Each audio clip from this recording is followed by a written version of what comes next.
guys, so today I am doing the coffee book tag and I have myself a big cup of tea because I don't drink coffee. And I was tagged by Akio Reviews and I'll leave a link down to her channel below so you guys can go check her out. And the creator of this tag was Bangity Bangs and I'll leave a link down to his channel below as well so you can go check out the original video. Also, let's take a moment to look at my Harry Potter mug.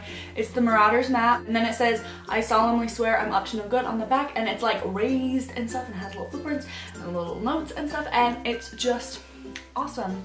And it's huge. So basically this tag is just questions that correlate with different types of coffee. So yeah, we'll just get right into it. The first one is black coffee, a series that is hard to get into but has hardcore fans. And for this I'm gonna go with The Maze Runner by James Dashner. I read it a while ago and I don't really remember much, but I do remember that I was just like, I didn't love it. I don't think that I hated it or anything, I just wasn't really impressed with it. So many people really love it. The next one is Peppermint Mocha, a book that gets more popular during the winter months or a festive time of year. I'm gonna go with My True Love Gave to Me, edited by Stephanie Perkins, and this is just a compilation of short holiday stories by a bunch of different authors. If you're looking for a wintry type of thing, I would suggest this one. It has a lot of Christmas stories, but not only Christmas stories. The next one is Hot Chocolate, what is your favorite childhood book? And my favorite childhood book would definitely be the Junie B. Jones book. The next one is Double Shot of Espresso, a book that kept you on the edge of your seat from start to finish. And the book that I came up with for this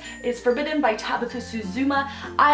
Initially, when I read this question, I was thinking of books like that were more actiony, but the reason that I chose this is because I read this one really fast. I just had to keep reading it just to see how it played out, because obviously it's about a brother and a sister that fall in love, and I just needed to know like how everything was gonna play out, how this was gonna work, how just everything that was gonna happen to Loken and Maya. The next one is Starbucks, a book that you see everywhere. And there's obviously like The Hunger Games, Divergent, Harry Potter, all of those books I do see everywhere, but I tried to think of one that I have seen everywhere recently. And recently I've been seeing The Death by Cody Keplinger everywhere, and that's probably just because the movie came out, but I've seen it in all the bookshops. I've seen so many booktubers talking about it. I've seen it on Goodreads, I've seen it everywhere. The next one is That Hipster Coffee Shop, and this is to give a book by an indie author a shout out, and I've shouted out this book a million times, and that is California by Caitlin Danielle Kane. I accidentally picked up Castor, which I haven't read yet, but it's also by Caitlin. I love that book so much, and it's by my best friend Caitlin. It is about a girl named California who discovers that she has like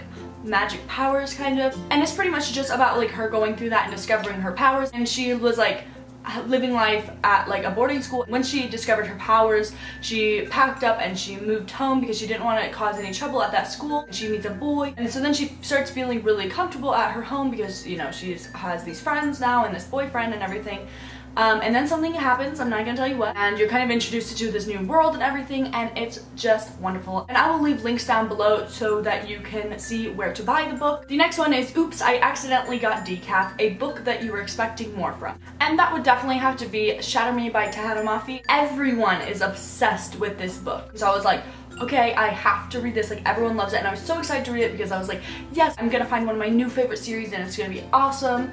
And I really like dystopian, so I thought I would really love this, and I just didn't like it that much. It was just like I just wasn't really into it, didn't catch my attention, didn't like the characters. The writing was really nice and the idea is cool, but it just didn't do it for me. But I am not one to read the first book in a series and then give up on the series. I just can't. The second one was a little bit better. Everyone said like if you don't like this one, you'll love the second one. Still didn't love the second one. It was okay. And then Ignite Me, I absolutely loved. Like it is one of my all-time favorite books. I love it so much. And it's just funny because I just don't like the first two. And then the last one is The Perfect Blend, a book or series that was both bitter and sweet but ultimately satisfying. For that, I'm gonna have to go with the book that I read recently, and that is Ugly Love by Colleen Hoover. I loved this book so much. I did a review on it. If you want to hear more about my thoughts on it, I'll link it down below. But this book definitely had some really sweet moments, and then definitely had some really bitter moments. So that is all of the questions for the coffee book tag, and I'm going to tag a few people. Pretty much everyone has done this tag, so it was really hard to find people that haven't, but I'm going to tag Grace from Grace Backler, Kelly from Potterdancer, and Kevin from Irish Reader. And yeah, I hope that you guys like this video, and I will see you in my next video.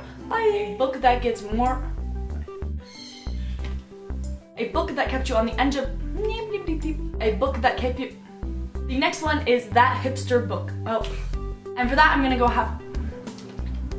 Whoops.